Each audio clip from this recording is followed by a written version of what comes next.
Okay. देखो, polarise करने के दो तरीके होते हैं। एक तो हमने पढ़ा था उस दिन, polarization with the help of polaroids, वो मेलस लॉ था। आज मैं जो तुम्हें करा रहा हूं, इसका नाम है ब्रूस्टर्स लॉ। इसका नाम क्या है? इसका नाम है ब्रूस्टर्स लॉ। तो ब्रूस्टर्स लॉ बेसिकली है क्या? तो Brewster's law is basically polarization with the help of reflection. तो ध्यान से देखो यहां पर डायग्राम में, तो आपकी एक अनपोलराइज लाइट आ रही है। अनपोलराइज लाइट का मतलब है जिसमें इलेक्ट्रिक फील्ड के ऑसिलेट करने की डायरेक्शन एक ही नहीं होती है, मल्टीपल हो सकती है। तो होगा क्या? सब यहाँ पे ध्यान से देखो, तो यहाँ पे बेसिकली दो मीडियम है। एक ऊपर वाला मीडियम है, एक नीचे वाला मीडियम है। मान लो ऊपर वाले मीडियम का रिफ्लेक्टिव इंडेक्स N1, नीचे वाले का N2। और मान लो ये आपकी इंसिडेंट लाइट है और ये आपकी अनपोलराइज्ड है।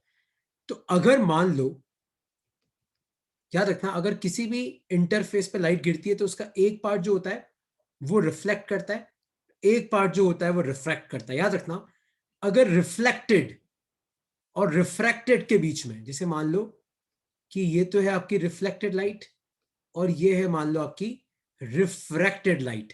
अगर ये एंगल 90 डिग्री होता है ना, तो जो रिफ्लेक्टेड वाला पार्ट है ये आपका कंप्लीटली पोलराइज्ड होता है। क्या होता है? Completely polarised. और डायरेक्शन क्या होती है इलेक्ट्रिक फील्ड की?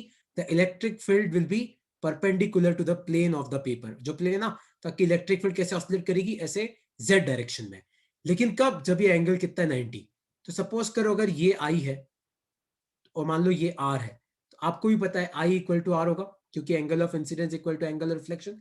ये आर है, ये 90 है, तो आप मुझे बताओ ये क्या हो जाएगा? 90 माइनस आर हो जाएगा। तो आप यहाँ पे स्नेल्स लॉ पुट करो। तो स्नेल्स लॉ क्या बोलता है कि N1 sine I equal to क्या होता है?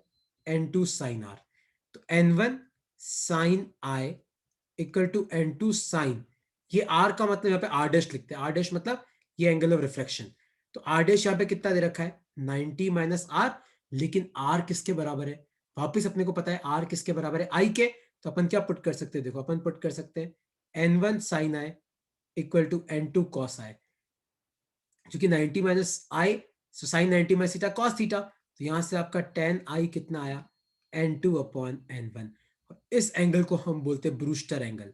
तो अगर आपकी लाइट ब्रूस्टर एंगल पे इंसिडेंट होती है, तो जो आपका रिफ्लेक्टेड वाला पोर्शन है वो आपका कंप्लीटली पोलराइज होता है, और जो रिफ्रैक्ट वाला है वो आपका पार्शियली पोलराइज होता है। तो ये है ब्रूस्टर्स लॉ, जहां पे हम पोलराइजेशन कैसे करते हैं? With the help of reflection. याद रखना, जनरली क्या होता है कि 20% लाइट जो है वो तो रिफ्लेक्ट होती है और 80% लाइट आपके रिफ्रैक्ट हो जाती है। तो आप ऐसे अलग अलग लेयर्स बना लो। तो क्या होगा? जैसे ही लाइट गिरेगी, एक पार्ट रिफ्लेक्ट, एक पार्ट रिफ्रैक्ट, फिर इसका एक पार्ट रिफ्लेक्ट, एक पार्ट रिफ्रैक्ट, फिर रिफ्लेक्ट, फिर रिफ्रैक्ट। तो ये जो जितनी भी लाइट होगी, ये आपकी कौन सी लाइट होगी? ये हो जाएगी आपकी पोलराइज लाइट। तो ये है आपका ब्रूस्टर्स लॉ।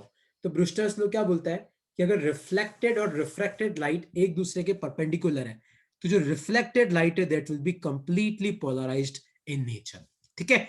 और पोलराइज करने का लास्ट तरीका कौन सा होता है? वो होता है polarisation with the help of scattering.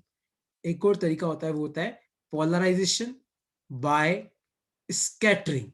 तो याद रखना, सपोज करो कि ये अनपोलराइज लाइट है और ये किसी मॉलिक्यूल पे गिरती है। तो जैसे ये लाइट मॉलिक्यूल पे गिरेगी तो आपका मॉलिक्यूल वाइब्रेट करता है।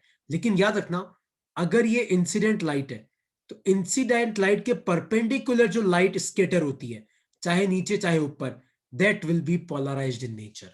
तो पोलराइजेशन बाय स्कैटरिंग में क्या होता है कि इंसिडेंट लाइट मान लो ऐसे आ रही है और मान लो ये आपकी अनपोलराइज्ड है, तो इंसिडेंट लाइट के परपेंडिकुलर जो लाइट निकलती है that will be completely polarised in nature. खाली आपको ये प्रिंसिपल याद रखना है, पोलराइजेशन बाय स्कैटरिंग का।